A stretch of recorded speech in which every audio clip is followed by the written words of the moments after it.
राधे राधे मित्रों, आज हम आपके लिए यहाँ पर लेकर आए हैं बलदेव जी के जीवन से जुड़ी हुई दो बहुत ही रोचक सी कथाएं जो ली गई हैं श्री भागवत चरित से। मित्रों, इसमें से पहली कथा द्विविध वानर की कथा है और दूसरी कथा जुड़ी हुई है कौरवों और पांडवों से। तो चलिए शुरू करते हैं। सबसे पहले शुरू करते हैं द्विविध वानर की कथा से। त्रेता युग में द्विविध नामक बंदर, जो अत्यंत बलवान तथा चंचल था, नरकासुर का मित्र था। नरकासुर के साथ रह रहकर वह भी दुष्ट बन गया था। श्री कृष्ण को अपने मित्र का शत्रु समझकर वह दुष्ट उनसे बदला लेने आ गया और घर, गांव तथा नगरों को जलाता हुआ अत्यंत उत्पात मचाने लगा। एक दिन बलदेव जी रैवतक पर्वत पर मदपान किए ब्रज वनिताओं के साथ हंसी विनोद करते हुए विचरण कर रहे थे। वहां भी द्विविध पहुंचकर उत्पात मचाने लगा। उसने बलदेव जी के मधुपात्र को फोड़ दिया। ये देखकर बलदेव जी को क्रोध आ गया और उन्होंने अपने हल मूसल के प्रहार से उसका सर फोड़ दिया। तब वह बंदर पेड़ों को उखाड़ उखाड़ कर बलदेव जी पर प्रहार करने लगा, परंतु बलदेव जी उसे तत्काल काट देते। इससे वह दुष्ट बड़ा घबरा उठा। फिर वह द्वंद युद्ध करने लगा। उसी समय बलदेव जी ने उसके गले को पकड़कर दबा दिया। उसकी श्वास रुक गई और वह हुच्च हुच्च करता हुआ मरकर धड़ाम से धरती पर गिर गया। देवता मुनि बलदेव जी के इस कार्य की प्रशंसा करते हुए उनका अभिनंदन करने लगे। बलराम जी की जीवन से जुड़ी हुई दूसरी बड़ी रोचक कथा जो हम भागवत चरित से आपके लिए लाए हैं, वो हस्तिनापुर से जुड़ी हुई है। हस्तिनापुर जाकर बलदेव जी ने जो कुछ किया, अब उस लीला को सुनिए। जामवती जी के पुत्र शांब दुर्योधन की पुत्री लक्ष्मणा को स्वयंवर से हरकर ले जाने लगे। उसी समय कौरवों ने उसे पकड़कर बंदी बना लिया।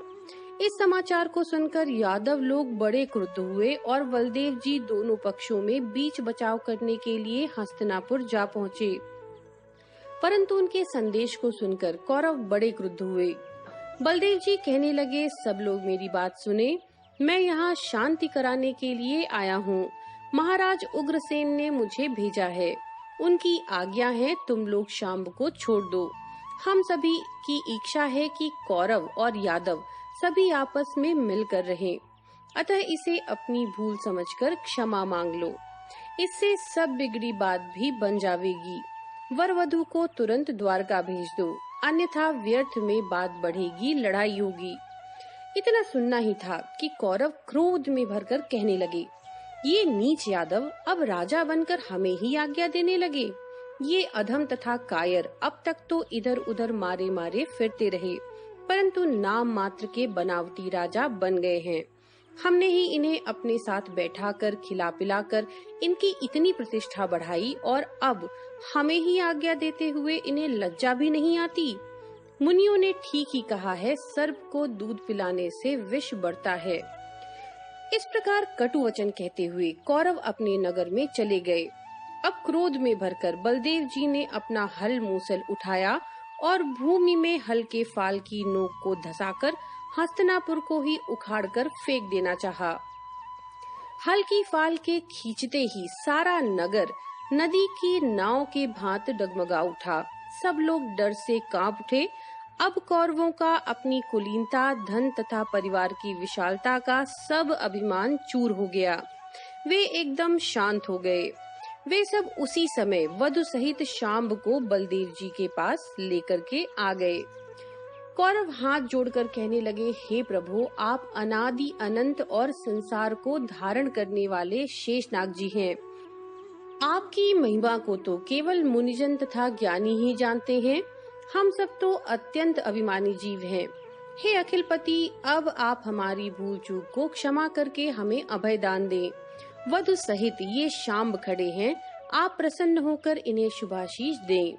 कौरवों की ये बात सुनकर बलदेव जी प्रसन्न हो गए। उनका अपराध क्षमा करके उन्हें निर्भय किया और अपने नगर को लौट आए। द्वारका में पहुंचते ही शंकरषण जी की विजय समाचार को सुनकर सभी यादव बड़े प्रसन्न हुए। तो मित्रों, ये श्री भागवत चरित्र के खष्ठाह में बलदेव चरित नामक सप्तम अध्याय से लिया गया है।